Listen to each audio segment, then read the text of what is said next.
Hello everybody and welcome to Redmen TV and your latest Liverpool news update. My name is Dan Clubb. As you can see on the screen, I'm here for a little bit of time to talk about some of the news stories doing the rounds, some of the headlines involving the Reds today. Got quite a little bit to get through, to be honest with you. Some contract talk, some transfer talk, of course, as always. So yeah, first and foremost, let's get into the chat, see how everybody's doing, see what the weather's like where you are as well. It is properly snowy in Liverpool. It was this morning anyway. It's quite sunny now and it's all gone into that horrible slush that genuinely is just horrendous. Terrible to walk in, terrible to drive in. But yeah, let me know where you're watching from, where you're listening from, and what the weather's like, because yeah, that's something we do. Sound. Hope everyone's good. There's a random conversation going on at the top about Joe Linton, which I'm not going to get involved in. Stephen O'Sullivan, afternoon, Reds, afternoon, my mate. Hope you are well. John Kelly writes off Thiago there. Hi, Darryl. Hope you are well. Mate, FPL Red says Bruno Guimaraes, who says no. Stephen O'Sullivan, hard frost in Limerick. Hard frost is a description that I've never heard before. Hope it's not too cold. Will miss Thiago. I think we've learned to live without Thiago. We'll get into the news story in a minute properly, but just skirting around the edges, I'm a massive Thiago Alcantara fan. I think he's one of the greatest footballers I've ever watched live and in person. Not the greatest, that honour goes to Lionel Messi. But yeah, he's an incredible footballer. But like I say, I think we've learned to cope without him playing footy, unfortunately, due to his just never-ending injury problems, basically. Twain McQueen, which is one of the coolest names I've seen in one of these chats, is listening from Jamaica. I bet it's not snowy there. I can absolutely guarantee it. Dom Jews. But yeah, we've just been for a walk, mates, down to the shop as well, and it was utter shite, to be honest with you. The walk was actually really nice. Like, it was sunny, it was boss. It wasn't actually that cold. But yeah, my feet are now very, very uncomfortable. Feel like they've walked in quite a lot of slush. Darryl Mulholland, I guess it's on the Bruno Guimaraes stuff. Newcastle would probably say no. I think Bruno Guimaraes has got a release clause. I think it's around the 100 million mark, which to me feels like ever so slightly too much for Bruno Guimaraes, but to the point Newcastle won't be able to say no if the release clause exists. And I think Newcastle are under, not pressure necessarily, but they're under a slightly constrained market when it comes to what they can do because of the old profit and sustainability. You might have heard there's some financial restrictions doing the rounds in the news. You might have seen it, you might have missed it, I'm not sure. But yeah, I don't think clubs are quite as free spending as they once were. I think we've seen that already. We're 16 days into January now, and I think there's been one paid for transfer. I think Tottenham signing Radu Dragastan has been the only actual transfer fee. Exchanged hands, have been a couple of loans here and there, but that just shows you that everyone's cautious, wary of FFP / profit and sustainability, and maybe quite a few clubs are sailing close to the wind. I think some might just be happy with their lot and sort of content with what they've got, but I'm amazed there's been so little business, and you do have to question why that is. I think Newcastle fall into that category. They can't do a lot because they haven't got They've got the money because they're the richest club in the world, essentially, given their owners, but they don't have the wiggle room with which to spend it. Yeah, kind of that a little bit as well, Welsh Roadrunner.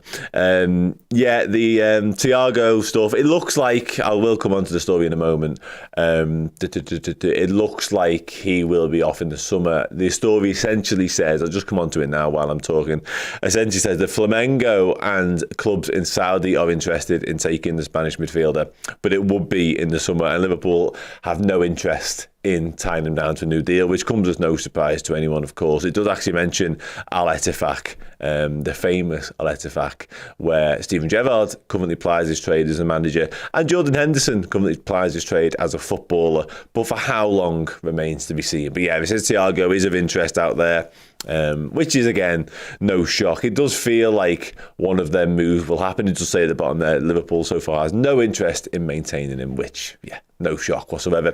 But on the topic of him leaving and somebody saying he needs to leave ASAP, I would agree. If a club, say Al Ettifaq, use them as the example given they're named in the report, let's say they came in now with 8 million, for argument's sake, he's a better footballer than £8 million, but he's only a better footballer than £8 million when he's capable of playing football, which hasn't happened since April last year, I think I'm right in saying. So at this point, you're probably best cashing in, I would say. But ultimately, I don't think anybody is going to turn up with an actual bid of cash money for Thiago Alcantara, because he just doesn't want it, does he? And also, you're going to get him for nothing in a few months' time, so why would you, essentially? Some people don't want Given Rice anyway. Is that about Thiago? I can't see Thiago staying another year. Not at all. I don't see it. I'm sorry. Yeah. Again, I said it right at the top of the show. Brilliant footballer. One of my favourite footballers to watch for Liverpool. The type of footballer you would literally pay the admission fee and the ticket price just to go and watch him strut his stuff around the footy pitch. But no, can't happen. That'd be stupid. It'd be foolish to give him a new deal. Just not anywhere near available enough for what Liverpool require right now. And there was times earlier on this season where you thought, if we can just get him fit, let's say November, and you can drop him in and out, be the ultimate luxury player, whereby you just bring him on for 20 minutes to see through a game, or you want to try and change the tempo of a game, something like that. He felt perfect, but it just hasn't materialised at all because he's not been able to get fit. I see somebody a moment ago asking about Trent's injury and sort of the potential return date of him. I'm not sure. I've not seen any update on that. I seen Andy Robertson posted a few pictures yesterday from out in Dubai where he's been doing some warm weather training. Don't think he's a million miles away. But I think Trent remains he's pushing for the Chelsea game right at the end of the month on the 31st. I think it's a Wednesday night. But realistically, I think it might be the one after, which would be Arsenal in the league. So, yeah, big blow losing him. Absolutely big blow. So let's dive back into the chat, see what people... Oh, nice. Yeah, Leeway's good. I like that. Michael Early says Thiago is one of the most overrated players. I know. The only thing that makes him overrated is the fact he doesn't play footy. Because fitness, at full fitness, at full flight, he's one of the most decorated, one of the most incredible footballers to watch. I don't understand, what's negative about him on a footy pitch. There were times at the start of his Liverpool career where he could be ever so slightly frustrating because he wasn't quite up to speed what the Premier League was and sort of the beast that it was. But I can't have Thiago slander. Outside of the injury and fitness chat, I can't have Thiago slander. I'm sorry. Hi, Gary. Hope you're good, mate. I'm well, thanks. I'm really felt well. Almost forgot we had Thiago. Hope he can get fit enough to make a good few appearances this year. And yeah, that same... You're right, by the way, and thanks for the chat, but we had a conversation on the podcast a couple of weeks ago, if you could gift wrap 10 Thiago appearances, when would you do it? Because even now, even having not seen him at all this season kick a ball in anger, you do just think, Stephen O'Sullivan tends to agree, you do just think that if you could get 10 decent appearances worth of Thiago between now and the end of the season, what may that mean? It could be in a final, a Carabao Cup potentially, if we get there, touch wood. It could be in the running of a Premier League campaign whereby you need all your experience. Thiago is just, to say he's overrated is mad to me. And I get this point entirely. I absolutely get that point. I seen he was doing around yesterday on Twitter how much he'd earned basically since he played for the Reds, and it's an astronomical amount. But yeah, it is what it is ultimately with him. But as I say, in terms of his quality, in terms of experience, he's been there, he's done it. He's won man of the matches in most of the finals. He's got the T-shirts, he's got the medals, he's got the trophies. Yeah, just a big old shame that he's not played anywhere near enough footy.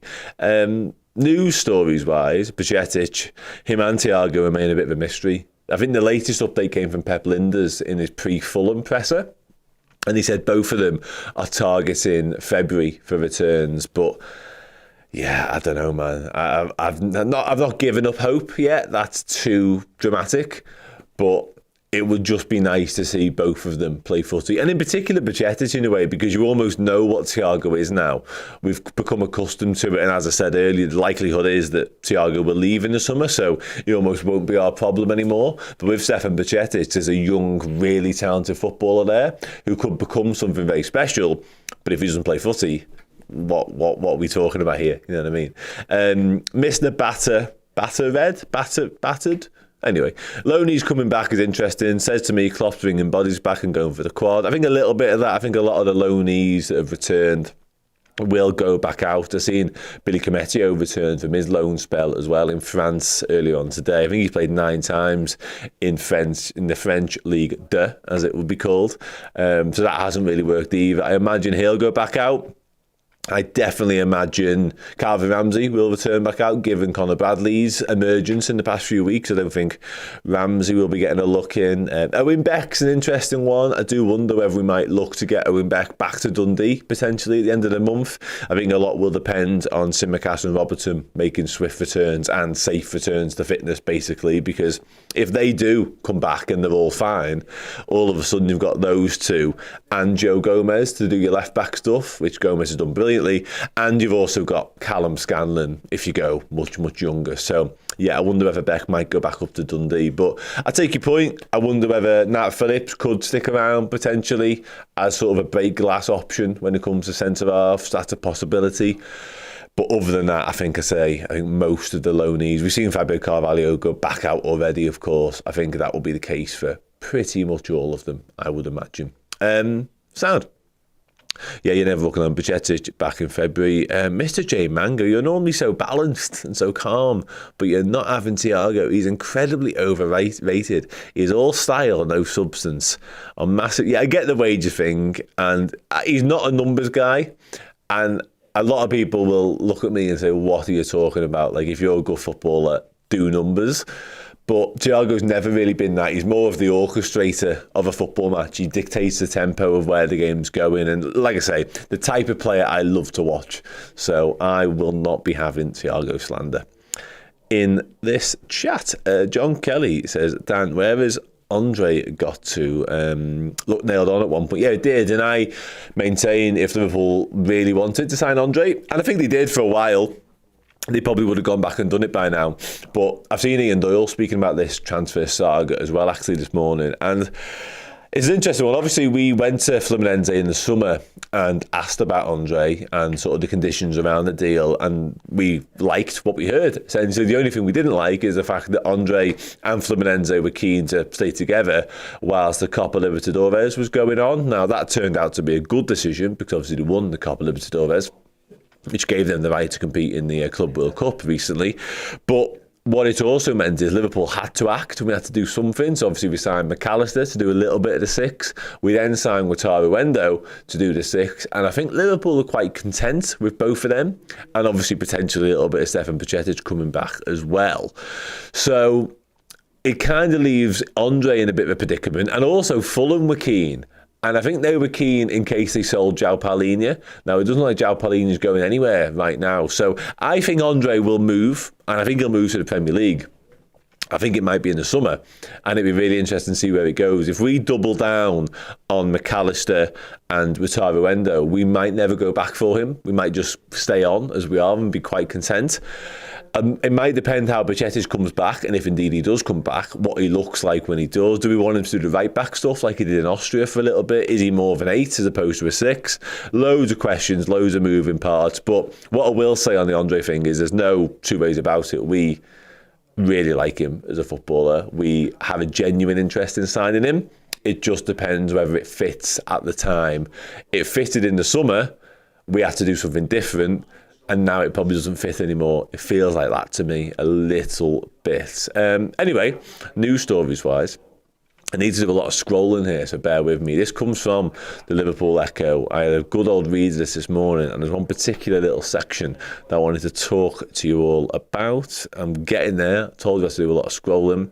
It's a good piece, actually. You should go and read it if you've got some time left in your day. Liverpool are scouting dozens of players. Here we go.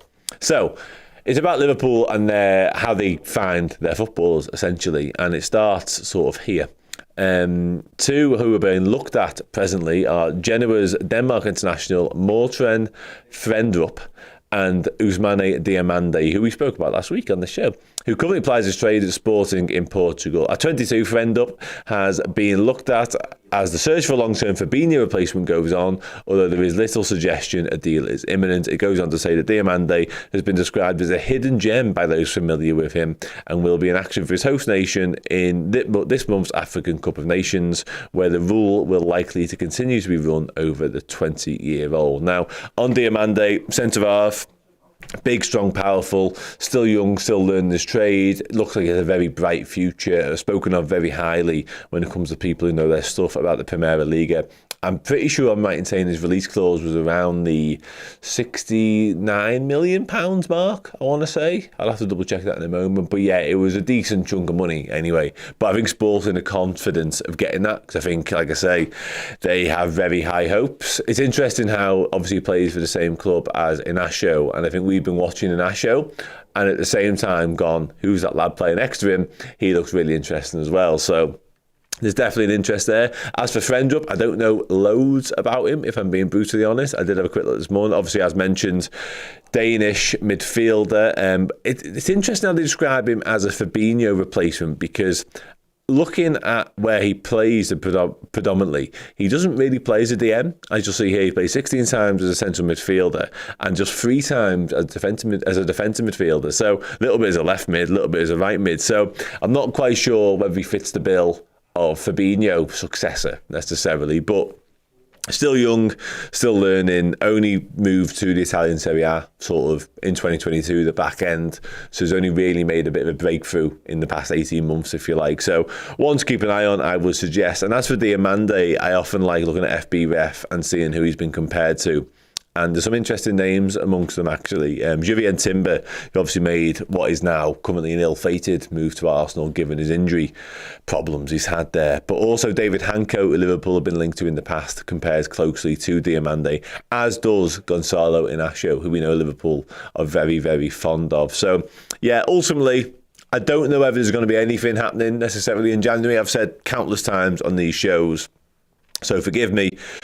But I think Liverpool will only act in this window if something makes us, and that could be an injury, it could be one of our rivals, it could be if a club from abroad or indeed in the Premier League moves to one of these players that we really like. Let's say it's Friendup. If Arsenal, Manchester City, whoever go, we want him, we're going to try and sign him, and they put a bid in, that may force Liverpool to make a move. We've seen it with Diaz, we've seen it with Gakpo. Liverpool could do something then. An injury, likewise, could make us act as well. But other than that, I think we're quite happy in terms of where we're at as a squad. I would contest we could do with one more, and it would be a defender, if I'm being really honest. I think as incredible as Virgil van Dijk is, once again, as brilliant as Ibu Konate is, Joe Gomez, absolutely exceptional, but currently I'll cover right back and left back. The developments and the breakthrough of Jarell Quansah has been just outstanding and surprising to watch, to be honest. But he's still young, he's still learning. Can we place all our trust in Jarell Quansah? So far, he's shown us no reason why not. But I'd just like to see us go and do a little bit of business. And, you know, above all, we're losing Joel Matip anyway, really, whether it be the end of the season or the end of the year, whatever.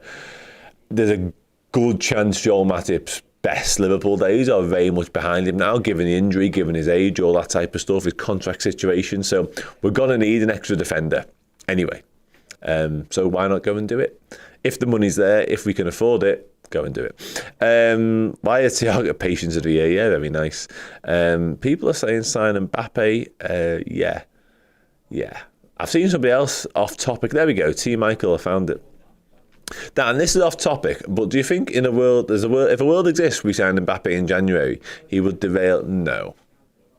Do you know what? It's interesting, actually, and I spoke about this last week on one of these shows, so if anyone is listening, again, sorry. But I watched that Captains of the World documentary on Netflix, and I don't know if you've watched it yet. If you haven't, I highly recommend it. But Mbappe featured quite heavily on it, not just his football, but as a person as well. He had quite a few interviews and stuff like that, and even in the dressing room and that. And he comes across really well in it. Like the attitude thing is kind of a stick I'd used to beat him with previously, and it was always like incredible footballer, one of the world's best footballers, and in terms of what he brings on the pitch, you'd absolutely take him at Liverpool, and anyone who says otherwise is a little bit mad. But the problems, the no dickhead rule that Jurgen Klopp enforces that works brilliantly, by the way, and Kylian Mbappe wouldn't fit into that. I've changed my opinion ever so slightly. Now, I'd need to see more of a sample size to really come full circle and go, do you know what? He's all right. He's actually quite sound.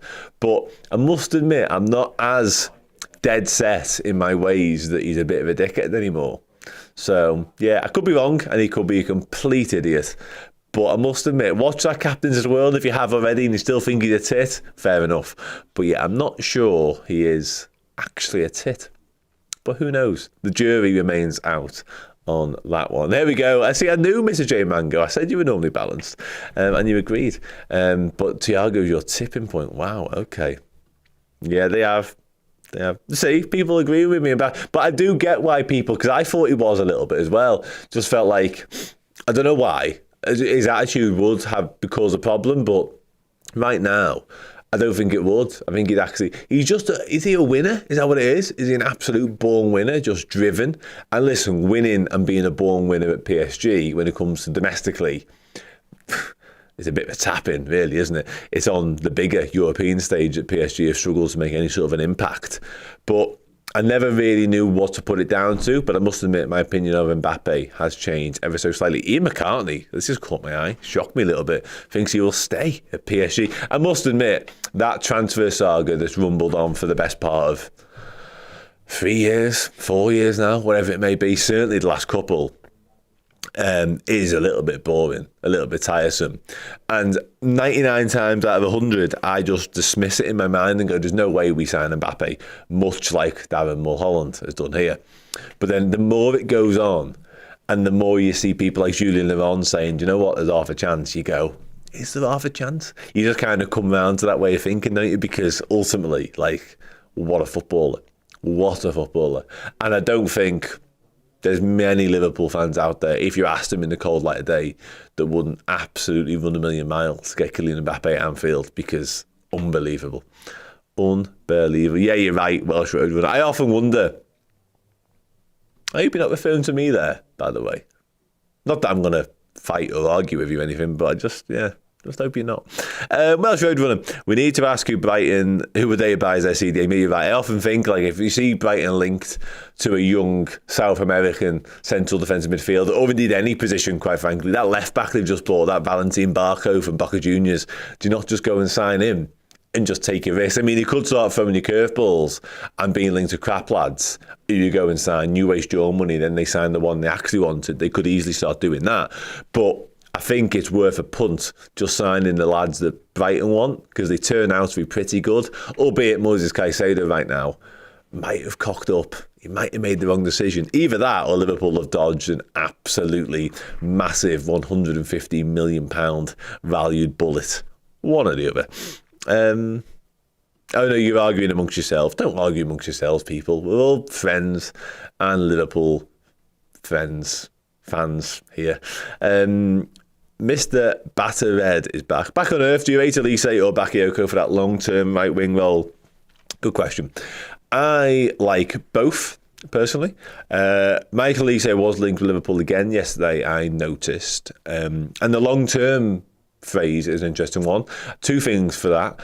Liverpool might have a long-term problem with Mohamed Salah when he leaves. The lads who do the deep dive, Chris and Josh, did a deep dive on who will Liverpool's long-term Mohamed Salah replacement be, because ultimately at some point he will leave the football club, hopefully in many years from now. And that is also one of the news stories I wanted to touch upon, because James Pearce of The Athletic, of course, has been speaking this morning. When I say he's been speaking, he's been writing stuff down in an article, which is essentially the same thing. And he speaks about the situation with Virgil van Dijk, Alexander-Arnold and Mohamed Salah and their contract, because they all expire next summer.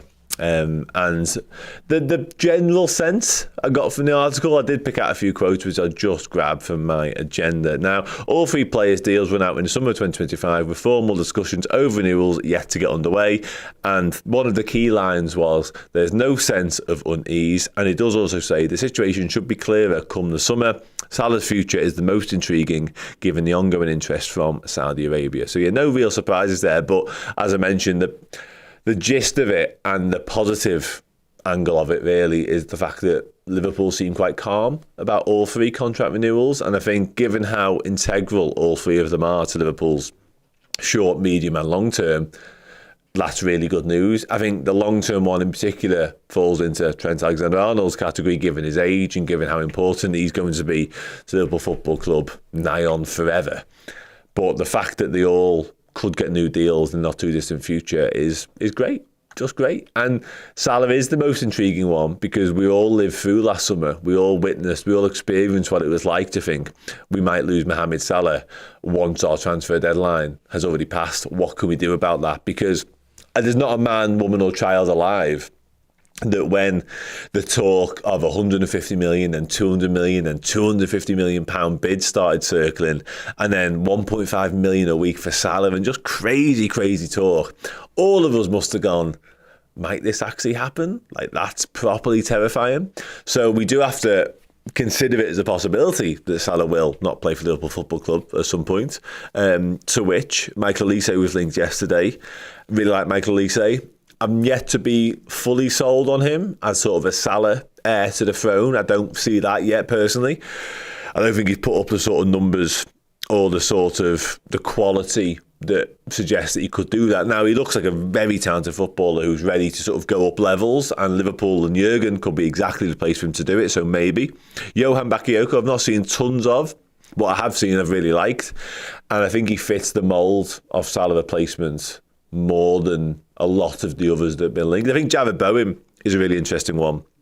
But I've said countless times on here before, I think that ship might have sailed. And just on the topic of Trent, Aaron, my producer, has very kindly popped in a link to a tweet from the Liverpool Football Club that says, "Congratulations, Trent. Trent Alexander-Arnold is the PFA Premier League Fans Player of the Month for December." So yeah, well done, Trent. Well deserved as well. I mean, he's been absolutely incredible all season long, but December was arguably peak Trent so far. So yeah, and just winning games single-handedly, essentially. The Fulham one right at the start of the month especially. And I love lads who just go, I'm not losing this, not a chance. Especially when you're like, well, 3-2, yeah, 3-2 down, like 5 minutes to go.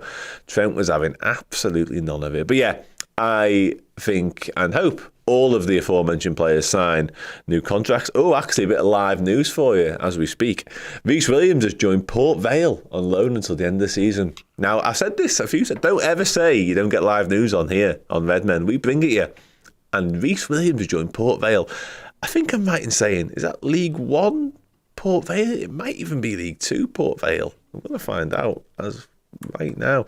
Famously supported by Robbie Williams, of course. So yeah, he'll be loving Angels down there. League One, Port Vale. I was right the first time. Okay, sounds. Rhys Williams has gone there, everybody. Which, if nobody is from the UK and don't know where that is, it's kind of Stoke ways. Stoke are their big rivals. That's their derby. So now you know. Rhys Williams has gone to Port Vale. Yeah. And that's in Stoke. And Robbie Williams supports them. So all the information you will ever need to know right there. Just going to pop back into the chat, make sure I've not missed anything while I've been chatting absolute nonsense for the past few minutes. Ian McCartney does not think, any relation to Paul, by the way, does not think we're going to be signing Kylian Mbappe, and he puts it in capitals, so that looks like it's done. Michael Olise, clearly some people like him. And no surprise, lots of people like him. Josh Maddox, on the other hand, does not like James Pearce. I really hope you are arguing amongst yourselves once again, because, yeah, that's just not fair. John Kelly says, cheating City are heading for the Conference League. Not even the Europa Conference League either, the actual Conference League that I think is now called the National League, but I'll take your point. Dom Lear, hey, John Thiago is a lovely boy. Do you know him? That's nice. He's also a lovely footballer. Just never plays football. Darren Mulholland says, I go all out for Bowen. I touched on it a moment ago. The Bowen thing 2-3 years ago, if we'd have lost Salah to Real Madrid or Barcelona or something like that, then yes, Bowen, I just don't. And plus, I think he's missing like the majority of the rest of the season. Not that that's a huge deal, but it's also not ideal, is it? Let's be fair. Yes, that too. You know what, it's interesting, because when somebody first brought up the Olise thing last week, or the week before maybe, I immediately said injuries, because it felt like he's had loads. His injury record actually isn't that terrible, but then I think he missed some more games after I said that, We get a hamstring problem, right in saying. So, yeah, I agree. And availability is the best ability. We've seen that firsthand with Gini Wijnaldum, of course. And we're seeing the opposite of that with Thiago. This might be the most I've ever said Thiago's name on any show. Sevan James, who you still haven't told me if I'm pronouncing your name right. I hope I am, because the way I say it sounds pretty cool. Best option for Salah will be Bakayoko, Java Bowen, Twain McQueen. The names in today's chat are absolutely top tier. Mine is so crap compared to yours. So Ron James, Bowen is too. I think too old's a little bit on the nose, but I take your point. He's not too old for most things. He's too old to be signing as your Mohamed Salah replacement. You've got to caveat that. Why would at least they come? Well, no one will come. No one sort of ready to go will come and replace Mo Salah if Mo Salah's still there, because why would you? Because Mohamed Salah, on the topic of durability, is never injured. Touch wood, everyone touch wood. His availability is brilliant, to put it another way. And you're never going to play over him, because this is Mohamed Salah that we're talking about. If you're going to come and be the backup stroke understudy to Mohamed Salah, you need to be 19, 20 years old. It's very similar to if you're going to be the backup to Virgil van Dijk, or even Trent Alexander-Arnold, or Alisson Becker. Even Keith Kelleher falls into this category. He's of an age now, Kelleher, and I know Steve had a big chat with Neil Jones this morning about him, about his future.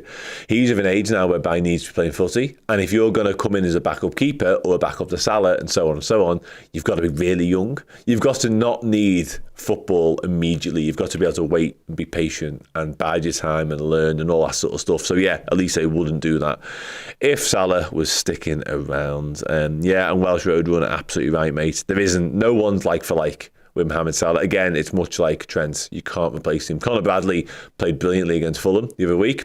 It's just different to the way Trent does it. He's irreplaceable. He's simply irreplaceable. So last couple of comments now before I disappear. Thiago to play right wing.